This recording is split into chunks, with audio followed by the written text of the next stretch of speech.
If your retainer gets a crack in it, it's okay. You don't need to do anything but continue to wear your retainer. You put it on and just continue to wear it with the crack in it.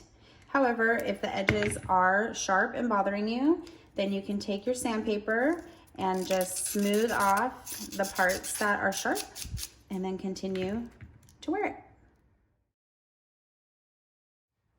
If your retainer has broke, and now it is in 2 pieces or more, still continue to wear both pieces. So put one piece on and the second piece on. Continue to wear it in the 2 pieces until you can come in and see us.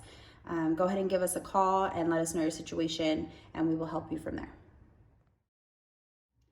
If you're having some problems with your retainers, like a sharp edge, you can get some sandpaper and just smooth the edge that is bothering you and try it back on and make sure it feels good.